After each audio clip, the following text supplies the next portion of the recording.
ఈరోజు కమిటీ రాష్ట్ర కార్యాలయంలో కమిటీ సభ్యులతో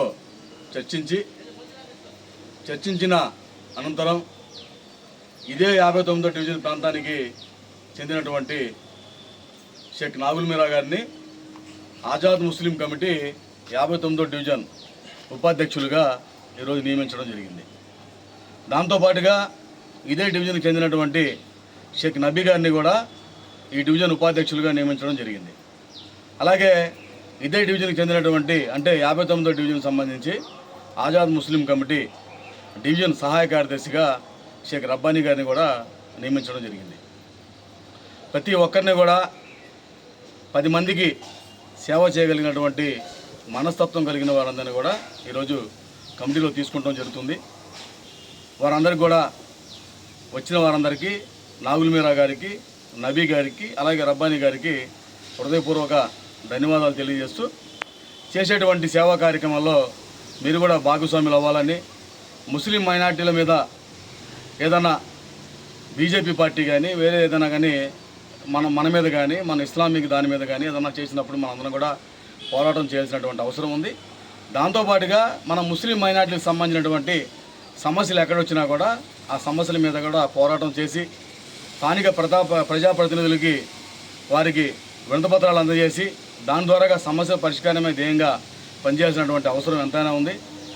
రానున్న రోజుల్లో ఏదైతే ఈ డివిజన్ కమిటీలు ఉన్నాయో, నియోజకవర్గ కమిటీలు వేస్తూ ఉన్నామో ఆ డివిజన్ కమిటీలు, నియోజకవర్గ కమిటీలు మరి అందరూ కూడా గట్టిగా పనిచేసినట్లయితే మనం ఇప్పుడు కాకపోయినా కూడా నెక్స్ట్ రాబోయేటువంటి ఎలక్షన్లో మండలాల స్థాయిలో కానీ, జడ్పీటీసీలుగా కానీ, ఎంపీటీసీలుగా కానీ, నియోజకవర్గ స్థాయిలో కానీ, డివిజన్ కార్పొరేటర్ స్థాయిలో కానీ మనం కూడా రానున్న రోజుల్లో డివిజన్లో బలోపేతం అయ్యి గట్టిగా మనం కూడా పోటీ చేయాల్సినటువంటి పరిస్థితి రానున్న రోజుల్లో మన కమిటీ ద్వారా కూడా ఉంటుందని చెప్పేసి కూడా ఈ సందర్భంగా కూడా మీ అందరికీ కూడా తెలియజేస్తూ, దాంతోపాటు రేపు నెల అంటే సెప్టెంబర్ నెల 22వ తారీఖున ఈ ఆంధ్రప్రదేశ్లో ఉన్నటువంటి మన కమిటీలో ఉన్నటువంటి ముఖ్యులతో సమావేశం ఏర్పాటు చేసి ఇప్పటి వరకు మనం ఏం చేసాం, రానున్న రోజుల్లో ఏ రకంగా మనం ముందుకెళ్ళాలి, మన కమిటీని ఏ రకంగా బలోపేతం చేసుకోవాలనే దాని మీద చర్చించి సభ్యులందరితో కూడా ముఖ్యులతో కూడా మాట్లాడిన తర్వాత నూతనంగా కమిటీలో జాయిన్ అయినటువంటి వారందరికీ కూడా ఐడి కార్డులు అందజేసేటువంటి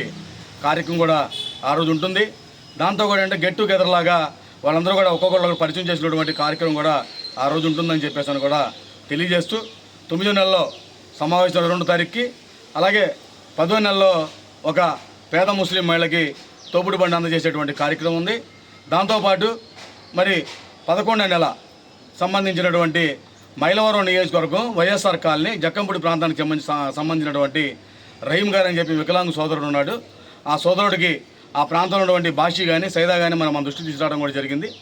మరి ఆ ప్రాంతంలో రహీం బైక్ కూడా మరి 11వ నెలలో ట్రైసైకిల్ అందజేసేటువంటి కార్యక్రమం కూడా ఉందని చెప్పేసి ఈ సందర్భంగా తెలియజేస్తా ఉన్నాం. దాంతోపాటు మరి 63వ డివిజన్ సంబంధించి ఒక వికలాంగ సోదరుడు మరి అతను కూడా ట్రైసైకిల్ అందజేయాలని చెప్పేసి కూడా మన కమిటీ సెంట్రల్ నియోజకవర్గ యూత్ అధ్యక్షుడు అన్వర్ గారు కూడా మన దృష్టికి తీసుకురావడం జరిగింది. మరి మన ఎందుకంటే జనవరిలో మన కార్యక్రమం ఉంది, అవకాశం ఉన్న మేరకు ముందు చేసి వీళ్ళందరికీ మాట ఇచ్చున్నాం కాబట్టి ఇవన్నీ చేసిన తర్వాత ఆ రోజు మనకి ఇంకా ఎక్కువగా ఇదైనట్టయితే ఖచ్చితంగా అది కూడా చేసేటువంటి కార్యక్రమం అందరం కూడా చేద్దాం. సమావేశంగా మాత్రం వచ్చే నెల 9వ నెల 22వ తారీఖు మాత్రం ఖచ్చితంగా కమిటీ ప్రతినిధులందరూ కూడా ఖచ్చితంగా హాజరు కావాలని చెప్పేసి ఈ సందర్భంగా మీ అందరికీ తెలియజేస్తూ, మరి కమిటీ ద్వారాగా చేసేటువంటి సేవా కార్యక్రమాల్లో మీరందరూ భాగస్వాములు అవి మరి ఆ రకంగా నేను చేసేటువంటి దానిలో మీరు కష్టపడుతూ ప్రతి కార్యక్రమాన్ని కూడా హాజరవుతూ మరి అందరూ కూడా కష్టపడి పనిచేస్తూ ఉన్నారు. రానున్న రోజుల్లో మీరందరూ కూడా ఇంకా 2 సంవత్సరాల తర్వాత మరింత ఉన్నత స్థానానికి మేము అందరూ కూడా పంపించేటువంటి కార్యక్రమం కూడా చేస్తాం. ఎందుకంటే మన కమిటీ ప్రకారం, మన కమిటీ సిస్టమాటిక్ ప్రకారంగా ముందు డివిజన్ స్థాయిలో అవకాశం ఇస్తాం, తర్వాత నియోజకవర్గ స్థాయిలో అవకాశం ఇస్తాం, తర్వాత జిల్లా స్థాయిలో అవకాశం ఇస్తాం. ప్రతి 2 సంవత్సరాలకు ఒకసారి కూడా అతనికి ఇచ్చినటువంటి హోదాని మార్చి అతను కష్టపడుతున్నటువంటి విధానం చూసిన తర్వాత అతనికి నిదానంగా రాష్ట్ర స్థాయిలో కూడా అవకాశం ఇస్తాం. అందరం కూడా కష్టపడదాం, మన కమిటీని బలోపేతం చేసుకుందాం. రానున్న రోజుల్లో మరింత గట్టిగా ఈ ఆంధ్రప్రదేశ్లో మరింత శక్తిగా మనం ఎదిగే దానికోసం అని చెప్పేసి ఒక మంచి ఆలోచనతో మనం ఈ కమిటీ ఏర్పాటు చేసాం. మీరందరూ కూడా దాంట్లో భాగస్వాములు అవ్వాలని, మీరందరూ కూడా సహకరించాలని, మంచివారందరినీ కూడా మీరందరూ కూడా కమిటీలో చేర్పించేటువంటి కార్యక్రమంలో మీరందరూ కూడా భాగస్వాములు అవ్వాలని కోరుకుంటూ మీ అందరూ కూడా హృదయపూర్వక నమస్కారం, ధన్యవాదాలు తెలియజేస్తూ మరి ఎన్నికైనటువంటి నాగుల్ మీరా గారికి, నబీ గారికి, రబ్బానీ గారికి నా తరపున, మీ అందరి తరపున కూడా హృదయపూర్వక శుభాకాంక్షలు తెలియజేస్తా ఉన్నాను.